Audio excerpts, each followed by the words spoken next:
Dubái, 19 de enero de 2010, noche. Al exclusivo Hotel Al-Bustan Rotana entra un hombre temido por muchos, Mahmoud al-Mabhouh, fundador del brazo militar de Hamás, las brigadas Izz ad-Din al-Qassam.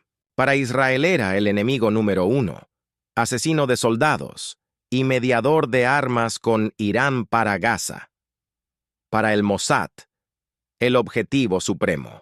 A las 20:24 abrió la puerta de la habitación 230. Su equipo de seguridad había quedado atrás. Estaba sin protección.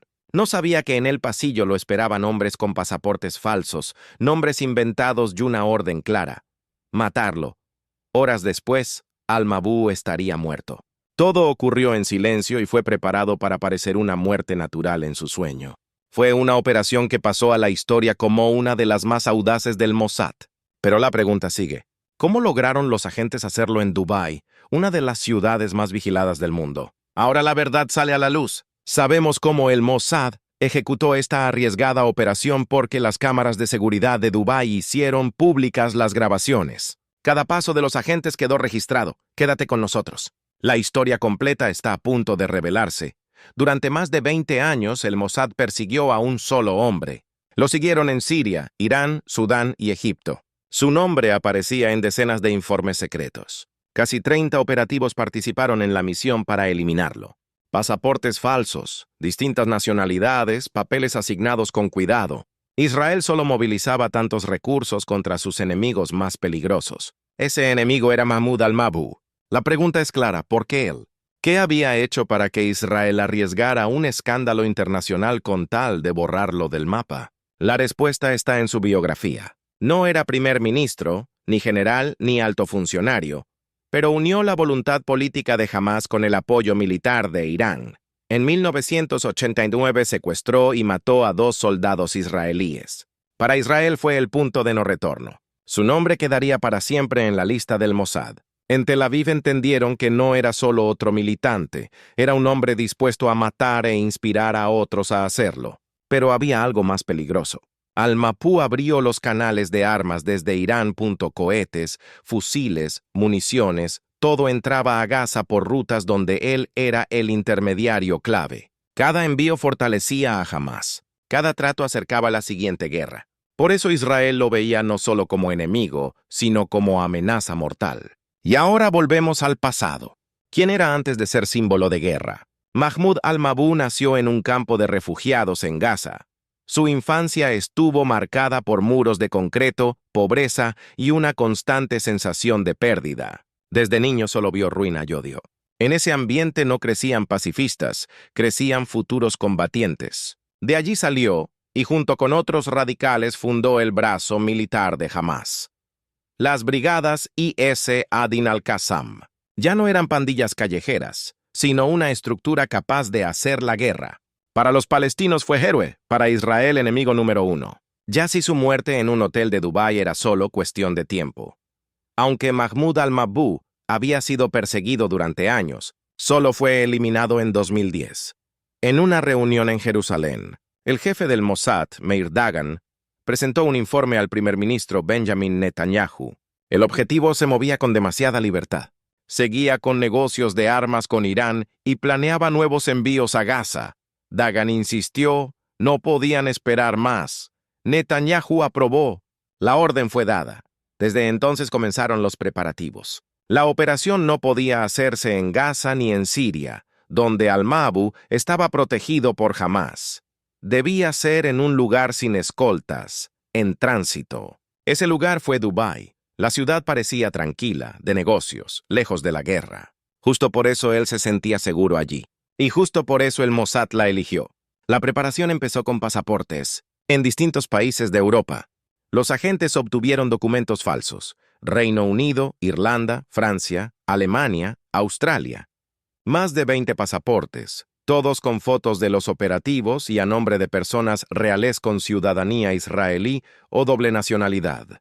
Para las bases de datos parecían auténticos. Luego vino el traslado a Dubái, no en un solo vuelo ni como grupo. Cada agente viajó desde un país distinto, en horarios diferentes. En el aeropuerto pasaron como turistas o empresarios. Nadie levantó sospechas. Tampoco se alojaron en el mismo lugar hoteles y barrios distintos. En apariencia, nada en común, pero cada rol estaba asignado. ¿Quién vigilaría? ¿Quién alquilaría autos? ¿Quién reservaría habitaciones? ¿Quién haría el acto final? Al mismo tiempo, un centro de coordinación operaba en Europa. La inteligencia francesa aseguró que en París, en el distrito de Berry, el Mossad alquiló una habitación y la convirtió en puesto de mando, computadoras, teléfonos seguros y contacto con los agentes. Desde allí se controlaba cada detalle. Y cuando a mediados de enero Al-Mabur reservó su boleto a Dubái, su nombre llegó de inmediato a los oficiales israelíes. Supieron que viajaba solo. Sus escoltas no estarían en el mismo vuelo. Era el momento perfecto. Así, la ciudad, que para él parecía solo una escala hacia China, se convirtió en una trampa mortal. Mahmoud Al-Mabur se consideraba un hombre cuidadoso, pero en Dubái sus hábitos se volvieron errores fatales. El primer error, llegar sin escoltas. Casi nunca viajaba sin protección, pero aquel enero sus guardias no consiguieron asientos en el mismo vuelo. No había boletos, decidió no esperar y voló solo. Creía que su equipo llegaría al día siguiente, pero durante horas estuvo sin defensa. El segundo error, la confianza. Dio a su familia en Gaza el número del hotel donde estaría. Lo hizo por teléfono sin pensar que podía ser interceptado. Para profesionales fue suficiente para confirmar su ruta y ubicación. El tercer error, registrarse con su verdadero nombre. A pesar de la experiencia y del peligro, se inscribió como Mahmoud Al-Mabur, sin disfraz ni cobertura. Para los agentes del Mossad, ya dentro del edificio fue un regalo. Conocieron al instante el número de su habitación. Y el cuarto error, la previsibilidad. Sus movimientos eran fáciles de seguir. Salió de Damasco, llegó en un vuelo de Emirates y tomó un taxi al hotel. Todo exacto al horario, sin sorpresas. Actuaba como si nadie lo vigilara. Estos pasos pequeños formaron una cadena que lo llevó al final. Aquella noche en Dubái dejó de ser el comandante precavido de Hamas. Era un hombre que cometió errores y por ello se volvió presa fácil. La operación, iniciada a miles de kilómetros de Dubái, entró en su fase decisiva la noche del 19 de enero. Para entonces todos los agentes ya estaban en posición. Cada paso de Mahmoud Al-Mabur era seguido, del aeropuerto al taxi, de la recepción al pasillo del segundo piso. Todo ocurrió en el Hotel Al-Bustan Rotana, un 5 estrellas cerca del aeropuerto internacional, un lugar siempre lleno de gente y cámaras grabando cada movimiento. Aún así, allí el Mossad se atrevió a golpear a plena vista en el corazón de una ciudad repleta de turistas y hombres de negocios. Cuando Al-Mabur volvió a su habitación alrededor de las 8:24 de la noche, los agentes ya sabían que estaría solo. El cuarto había sido preparado. La cerradura electrónica fue forzada y reprogramada, permitiendo acceso en cualquier momento. Desde fuera todo parecía normal. La puerta se abría con la tarjeta habitual. Según la investigación, todo empezó con una droga. En segundos, la persona perdía el control de sus movimientos. No quitaba la conciencia, pero paralizaba los músculos dejando a la víctima indefensa. Después vino la electricidad. Informes de la policía mencionan un dispositivo aplicado en la cabeza y extremidades para desorientar y debilitar. La etapa final fue la asfixia. Con una almohada, un método antiguo y silencioso, sin sangre, sin señales de lucha, sin gritos que alertaran a nadie. En minutos todo terminó. El cuerpo fue colocado en la cama y en la mesilla dejaron un frasco de medicina. Todo debía parecer una muerte natural en el sueño, por enfermedad o ataque repentino. La puesta en escena casi funcionó. Al inicio, la policía creyó que era una muerte tranquila en un hotel. Solo una investigación minuciosa con análisis de sangre y pruebas forenses demostró que era un asesinato planificado. Parecía que todo había salido perfecto, pero la misma precisión de la operación delató a los autores. Las cámaras captaron movimientos sospechosos, las cerraduras revelaron accesos extraños y el análisis forense detectó rastros de droga y descargas. Aquella noche en Dubái parecía pacífica. En realidad fue la conclusión de una de las operaciones más audaces de la inteligencia israelí. La mañana del 20 de enero en el hotel de Dubái comenzó como siempre. Los pasillos se llenaban con el ruido de los carritos de limpieza, conversaciones apagadas y el zumbido de las aspiradoras. Una a una, las habitaciones quedaban en orden, pero cuando una camarera llegó a la puerta del huésped que había pasado la noche allí, Mahmoud al-Mabou notó algo extraño. Desde la tarde anterior, la tarjeta no se había usado y la puerta seguía cerrada desde dentro. Al principio no preocupó. A veces los huéspedes duermen más de lo normal o piden no ser molestados. Pero al mediodía quedó claro. Detrás de la puerta había demasiado silencio. Las llamadas no eran contestadas y no había cartel de no molestar en la manija. La camarera avisó a seguridad. Los guardias y el administrador fueron a la habitación. Llamaron varias veces. Silencio. Decidieron abrir con una llave maestra. La cerradura cedió y la puerta se abrió lentamente. A primera vista, la escena parecía normal. La habitación en orden, una maleta contra la pared, pertenencias organizadas. En la cama yacía un hombre como en un sueño profundo. Su cabeza sobre la almohada, los brazos relajados sobre la manta, pero algo no cuadraba. La camarera notó la ausencia de respiración. Un guardia se acercó, lo llamó por su nombre, sin respuesta. Luego vieron junto a la cama un pequeño frasco de medicina. Todo parecía indicar que había muerto mientras dormía por enfermedad o ataque repentino. La dirección del hotel siguió el protocolo. Llamó a una ambulancia y a la policía. Los médicos solo confirmaron lo evidente. El hombre estaba muerto. En esos primeros minutos. Nadie imaginaba que el caso iría más allá de lo habitual. Para el vicedecente personal parecía una historia triste, pero común. Un huésped que no despertó. Pero en realidad, detrás de esa puerta, se escondía un secreto que pronto sacudiría no solo a Dubái, sino al mundo entero. Al principio todo parecía sencillo. Un hombre había muerto mientras dormía. Esa fue la primera versión de la policía de Dubái. No había sangre, señales de lucha ni ruidos que molestaran a los vecinos. En la mesilla había un pequeño frasco de medicina. La escena sugería un paro cardíaco repentino o un ataque médico. Pero la calma no duró. A los pocos días, los investigadores empezaron a dudar. Demasiados detalles se veían sospechosamente perfectos, como preparados. Se ordenaron más exámenes. 10 días después, la versión inicial se derrumbó. Las autoridades admitieron oficialmente no fue una muerte natural, sino un asesinato planificado. Siguieron debates. Algunos decían que se usó una descarga eléctrica, otros hablaban de veneno administrado antes de la muerte, y otros señalaban signos de asfixia. Las teorías se multiplicaban, pero ninguna explicaba todo. Solo más tarde la investigación concluyó. Primero se aplicó una droga que paralizó los músculos, pero dejó a la víctima consciente. Después vino la asfixia con una almohada rápida, silenciosa, sin sangre ni gritos. Lo que empezó como un incidente común en un hotel se convirtió en una sensación internacional. La policía de Dubái entendió, no fue un accidente, sino una operación ejecutada por un equipo de profesionales entrenados. Cuando la policía de Dubái reconoció Quira un asesinato, comenzó una tormenta de investigaciones.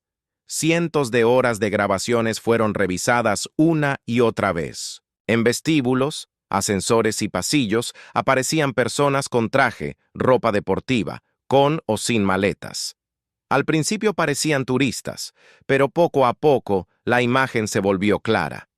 Los videos revelaron una red de 29 personas, hombres y mujeres moviéndose con coordinación como siguiendo un guión. Se registraban en distintos hoteles, se reunían en estacionamientos, cambiaban de autos y ropa.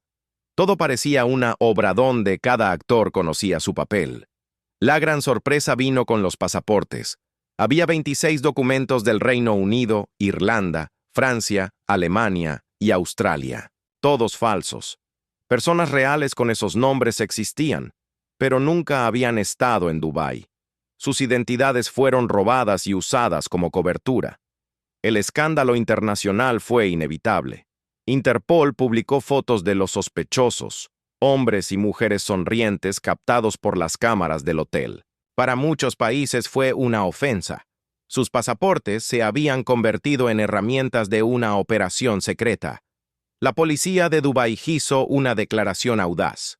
En rueda de prensa, el jefe de seguridad afirmó 99% seguro de que esta operación fue obra del Mossad, de Israel. Esas palabras resonaron en todo el mundo. Los periódicos lanzaron titulares y los políticos exigieron respuestas. Pero en Israel hubo silencio.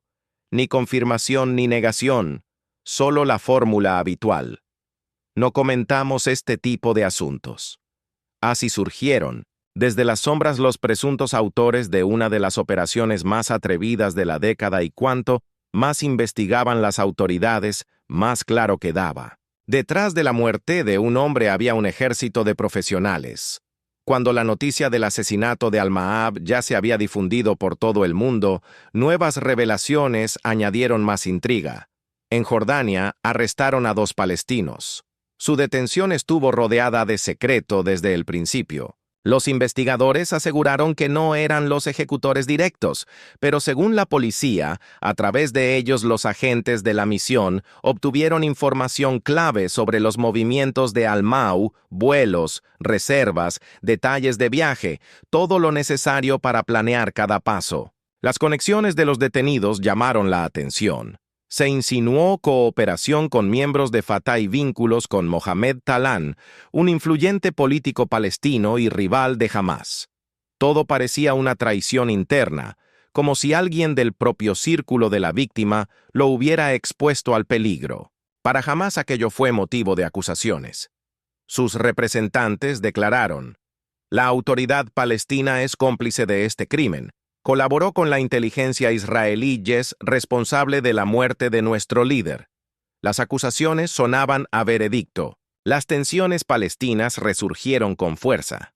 Algunos creían que eran rumores y juegos políticos, mientras otros estaban convencidos.